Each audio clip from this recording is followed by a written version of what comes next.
La radio nationale du Mali, il est 13 heures à Bamako.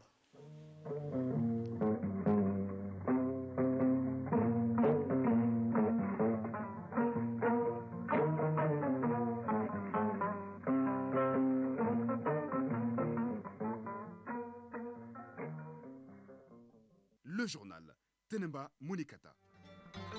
Bienvenue à la deuxième édition de Mali Actualité. Effort salué et nouveau cap fixé par le président de la transition avec pour objectif ultime les élections générales. C'est la substance de l'exercice des présentations des vœux de nouvel an qui a conduit le gouvernement hier à Koulouba. Environnement, assainir Bamako et ses alentours, c'est la volonté des autorités de la transition. Elles sont appuyées par les élus communaux qui veulent désormais marquer leur présence sur le terrain de la salubrité. Et puis sport du football avec surtout l'actualité du CHAN qui se joue en Algérie. La page est animée par Aridou Matina. Mesdames, Messieurs, bienvenue. Présentation des vœux de nouvel an du gouvernement hier au président de la transition à Koulouba. À cette occasion, le colonel Assimi Goïta a invité le Premier ministre et son équipe à plus de persévérance pour faire face aux nombreux défis attendus cette année. 2023 au Mali est en effet une année de grandes réformes visant à conduire le pays vers des élections générales. Le chef de l'État a salué le gouvernement pour les efforts consentis en 2022 dans tous les secteurs pour défendre le Mali et soulager le peuple malien dans un contexte particulièrement difficile. Écoutons le colonel Assimi Goïta, il est au micro de Ibrahima Traoré. Cette nouvelle année 2023, dont nous avons célébré l'avènement dans la communion, dans la solidarité, mais aussi et surtout dans la résilience, nous offre l'heureuse occasion d'adresser à vous, au gouvernement et à tous vos collaborateurs, nos sincères vœux de santé, de prospérité. C'est également le lieu pour moi de souhaiter bon rétablissement et bon retour aux affaires après 4 mois d'absence pour des raisons de santé. Monsieur le Premier ministre, Mesdames et Messieurs les membres du gouvernement, l'évolution de la transition permet de comprendre aisément les efforts consentis par le gouvernement pour assurer le bien-être des Maliens dans un domaine aussi varié que prioritaire sous votre conduite. De la sécurité à la diplomatie, en passant par des réformes politiques et institutionnelles ainsi que des questions de développement socio-économique. La tâche du gouvernement s'est révélée ardue, plus que beaucoup d'observateurs n'auraient pu imaginer. Vous avez fort opportunément rappelé les 7 mois de sanctions illégales, illégitimes et inhumaines de la CEDEAO et du l'UEMOA, désormais gravées dans les annales de l'histoire. Des sanctions qui ont été révélatrices de la cohésion et de la résilience des Maliens. Ce passage difficile qui nous a été imposé doit servir de leçon pour les générations présentes et futures qui doivent faire de leur viatique les 3 grands principes suivants. Le respect de la souveraineté du Mali, le respect des choix stratégiques et des choix des partenaires opérés par le Mali, la prise en compte des intérêts vitaux du peuple malien dans les décisions prises. Le gouvernement a su avec détermination faire face aux multiples défis de la transition, ce qui nous vaut les résultats que nous connaissons en ce moment. Pour autant, je vous invite à plus de persévérance, chacun dans son domaine et en anticipation aux autres grands défis qui pointent à l'horizon. Les efforts déployés par le gouvernement face à la crise sont fort louables, qu'il s'agisse du renforcement de la sécurité sur toute l'étendue du territoire national, de la confiance sociale pour la mise en place d'un pacte de stabilité ou qu'il s'agisse des subventions pour les intrants et les denrées de première nécessité, ou même pour revitaliser notre système éducatif. De véritables sacrifices de la part de l'État qui s'élèvent à des centaines de milliards de francs CFA. Monsieur le Premier ministre, Mesdames et Messieurs les membres du gouvernement, c'est avec un grand intérêt que j'ai relevé l'élaboration de la stratégie de lutte contre la corruption. Dans ce domaine, notre pays dispose de plusieurs mécanismes de lutte contre la corruption et la délinquance économique et financière. À ce titre, nous devons veiller au renforcement des capacités des structures d'inspection, de vérification et de lutte contre le phénomène de la corruption. Une lutte qui connaît déjà d'énormes avancées, contrairement à une certaine opinion qui la croirait en hibernation. Par un examen attentif de l'horizon, nous comprendrons que 2023 sera également une année pleine de défis. qu'il conviendrait de relever avec efficience et clairvoyance pour la stabilité de notre pays. À cet égard, l'adoption du cadre stratégique de la refondation, en plus de celle de la loi électorale et la mise en place de l'autorité indépendante de gestion des élections, constitue un pas décisif dans la conduite et le suivi des réformes. Il s'agira donc de veiller en permanence pour un dénouement honorable de la transition qui cristallise l'espoir des Maliens. La bonne tenue du référendum et des élections générales à venir sera sans doute le baromètre des grands défis à relever par la transition. Le président de la transition, colonel Assimi Goïta, tenu ici à Bamako d'un séminaire de restitution des recommandations issues de l'atelier sur la prévention des conflits locaux par les légitimités traditionnelles. Initié par les médiateurs de la République, il s'agit à travers cette rencontre de restituer puis de valider les recommandations de l'atelier tenu en mars dernier. Boubacar Bablentouré. Créer un cadre de concertation et d'échange entre le médiateur de la République et la légitimité traditionnelle dans la gestion des conflits, établir une articulation entre la médiation institutionnelle et la médiation traditionnelle en tenant compte des principes de bonne gouvernance. Voilà quelques recommandations formulées à l'issue de l'atelier sur le rôle des légitimités traditionnelles dans la gestion des conflits locaux, tenu en mars dernier, initié par le médiateur de la République. Il s'agit donc, à travers ce présent séminaire, de restituer et de valider ces différentes recommandations. Boubacar Tamboura, représentant le coordinateur général du chef des quartiers du district de Bamako. Ça va permettre d'avoir un espace de concertation entre les autorités et légitimités traditionnelles et le bureau du médiateur de la République. De réfléchir sur les mécanismes, qu'est-ce qu'il faut faire par rapport aux médiations institutionnelles et aux médiations traditionnelles. Comment on peut les mettre ensemble? Sanogo Aminata Malé, médiateur de la République. Les résultats probants du dit atelier ont favorisé la signature d'une convention de collaboration le 19 juillet 2022 entre le médiateur de la République et les Recotrades qui jouent un rôle actif de médiation et de conseil auprès des populations.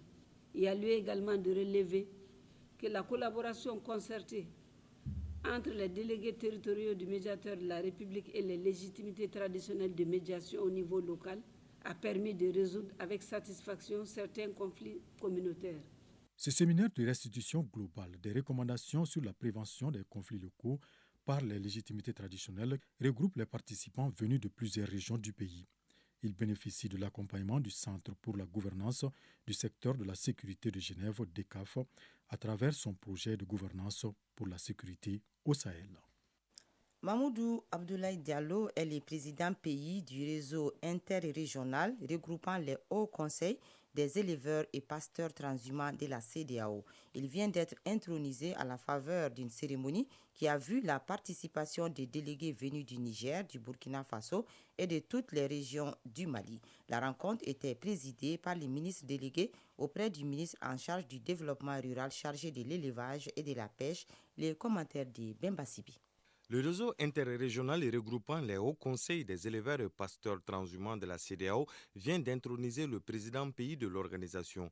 Mahamoudou Abdoulaye Diallo a désormais en charge le développement des instances nationales de cette organisation qui vise à sécuriser les couloirs de transhumance dans un contexte sécuritaire transrégional particulièrement inquiétant dans le Sahel, améliorer la visibilité des éleveurs et pasteurs transhumants dans l'espace de la CEDEAO à travers les investissements publics et privés du secteur.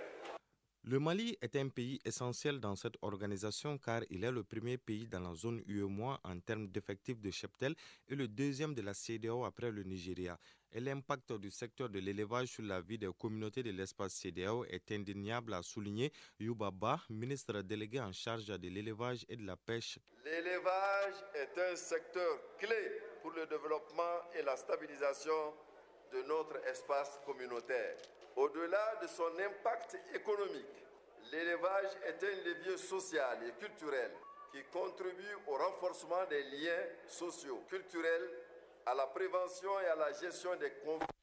Le ministre a donné l'assurance aux éleveurs de son accompagnement pour la réalisation des ambitions du réseau qui est de faire de l'élevage un vecteur de développement durable, tout en rappelant que le gouvernement du Mali va poursuivre les actions de sécurisation du territoire afin de faciliter le passage des éleveurs transhumants.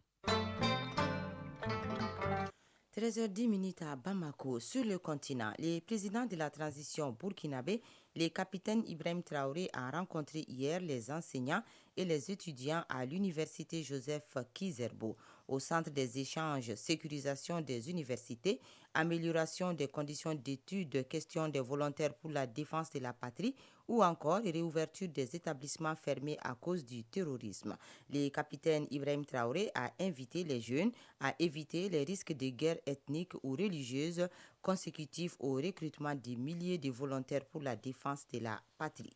Au Sénégal, un soldat a été tué et 4 autres blessés lors d'une opération contre des rebelles lundi en Casamance. L'annonce a été faite hier par les autorités militaires.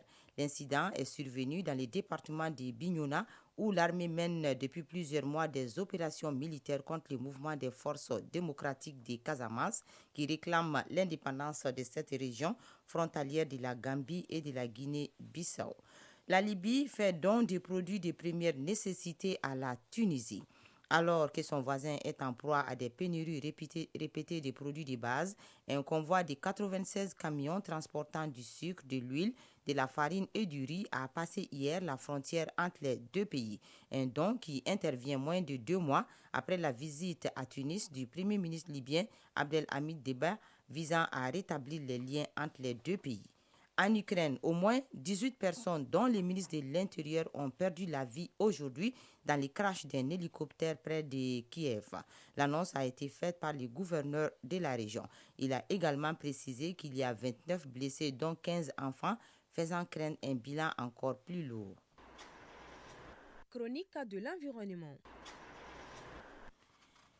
La chronique de l'environnement. L'opération Ensemble pour l'assainissement de Bamako est une initiative des autorités de la transition visant à assainir la ville de Bamako et ses environs.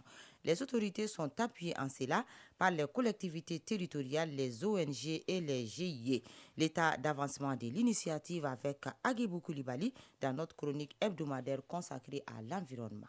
La gestion des ordures est aujourd'hui un casse-tête pour les populations de Bamako. C'est pourquoi les autorités de la transition veulent prendre à bras le corps cette problématique. C'est ainsi que l'opération spéciale d'assainissement de la ville de Bamako et de Kati est initiée. La place des collectivités est primordiale pour mener à bien cette activité. Adama Sangaré, maire du district de Bamako. Il y a de cela 4 mois que les hautes autorités de la transition ont compris l'état de délabrement dans lequel Bamako se trouve en matière d'assainissement. Le colonel Assimi Goïta, président de la transition, a eu un regard particulier à travers l'assainissement de la ville en demandant au ministre de l'administration territoriale qui maintenant, chaque mercredi, fait le point d'avancement des travaux d'assainissement de la ville de Bamako. Les 6 maires et le maire de Bamako se sont réunis pour voir comment commencer à accompagner cette initiative des autorités de la transition afin que Bamako puisse se sentir mieux. Pour la construction de l'édifice, chacun a son rôle à jouer. Mamadou Sanogo, directeur commercial de la société Global Service SARL. Nous avons mis des équipes en place, 6 équipes si je ne m'abuse, qui travaillent d'arrache-pied de jour et de nuit.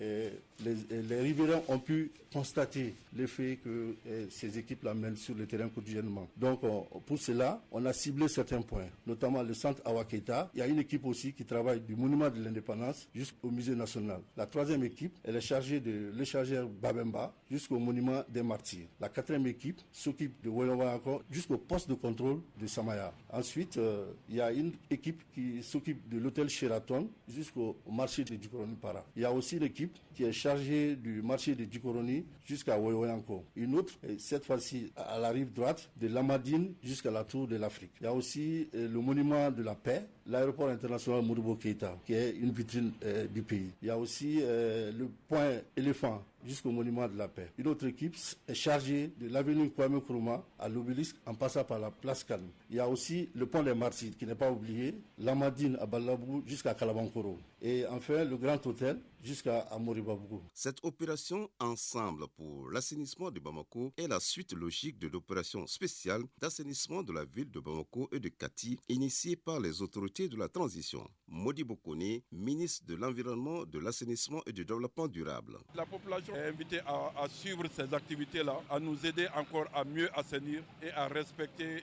là où déposer les déchets. Selon le ministre d'État, ministre de l'Administration territoriale et de la décentralisation, la question de l'assainissement est suivie de très près par les autorités, au premier chef, le président de la transition, le colonel Assimi Goïta, colonel Abdoulaye Maïga. Grâce à l'effort constant et à l'implication de tous les acteurs, il y a des débuts de solutions. Je dois être très honnête, on ne peut pas régler le problème de l'assainissement à Bamako de manière instantanée. C'est des efforts qui sont en cours. Parmi ces efforts, je voudrais ici rappeler l'effort le plus symbolique. C'est le respect de notre souveraineté. La première action, c'était de résilier le contrat qu'on avait avec la société Ozone. Évidemment, pour des raisons de souveraineté pour nous, mais également pour des raisons d'efficacité. Parce que malheureusement, la collaboration entre la mairie du district et Ozone n'était pas opérationnelle. Et on voyait très bien que malgré les interventions d'Ozone, il y avait toujours des points noirs qu'on voyait ici et là. Et en lieu et place, nos efforts ont surtout consisté à remettre la voirie du district sur pied. Cette voirie qui a fait notre honneur, notre fierté il y a des années. Et grâce à l'appui de l'État, par le truchement de l'ANICT, l'Agence nationale d'investissement des collectivités territoriales, nous avons pu mettre à la disposition, acheter pour la voirie du district, des équipements, des camions de ramassage d'ordures d'une valeur de 780 millions de francs CFA. À moins d'un mois, les autorités ont effectué 2 visites sur le site de Numumboku à Tienfala, ce qui dénote leur pleine détermination à rendre davantage opérationnelle cette infrastructure au grand bonheur de la population riveraine et celle de Bamako.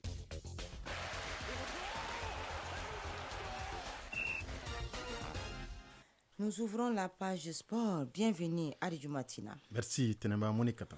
Foot Chan en Algérie, la deuxième journée des matchs de poule se poursuit aujourd'hui. Oui, les affiches du jour concernent les équipes du groupe B à 16h au stade du 19 mai 1956 d'Annaba. Les léopards locaux de la RD Congo affrontent les éléphants locaux de Côte d'Ivoire. Si la RD Congo avait fait match nul 0-0 lors de sa première sortie, les Ivoiriens, eux, avaient été battus 1-0. Donc, défaite interdite aujourd'hui pour la Côte d'Ivoire. Sinon, ce sera synonyme d'élimination. Vous pourrez suivre cette rencontre sur votre télévision nationale ORTM1 à partir de 16h.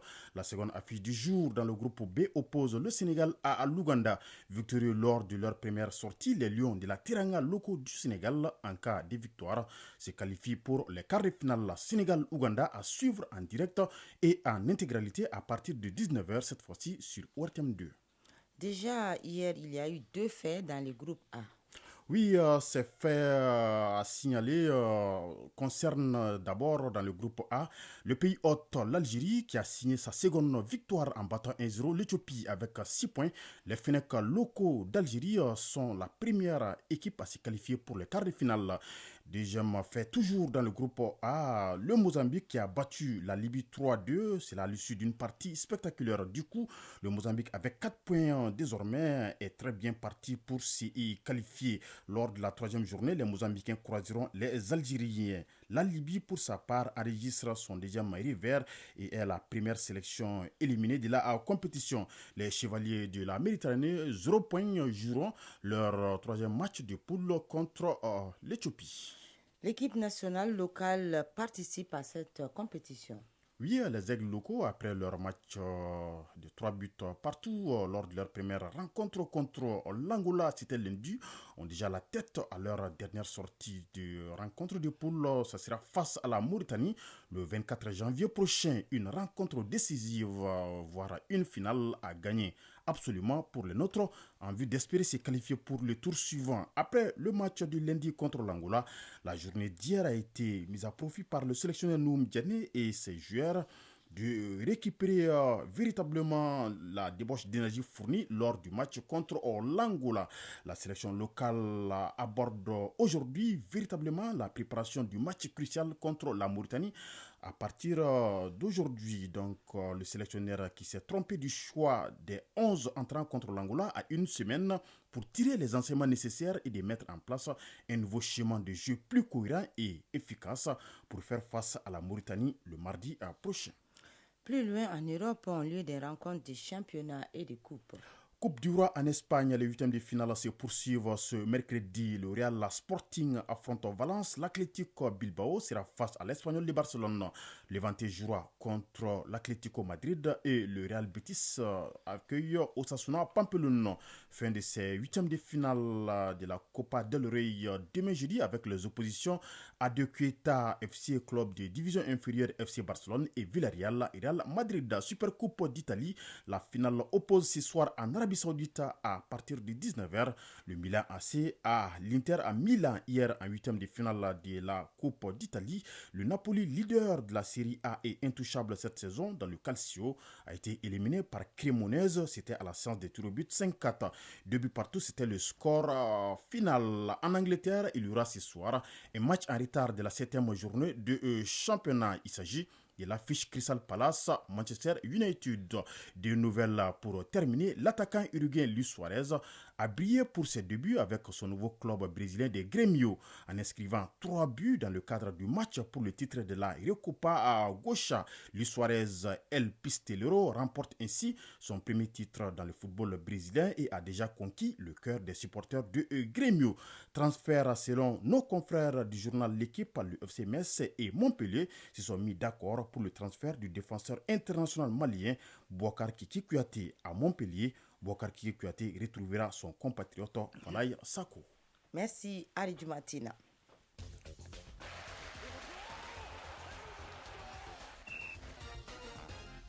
Et c'est communiqué. Le directeur général des douanes porte à l'attention de l'opinion publique que depuis quelques jours, des informations erronées circulent dans les milieux des affaires, soutenant que la douane malienne applique des droits et taxes illégaux et donc non prévus par les textes en vigueur, particulièrement en ce qui concerne les véhicules automobiles.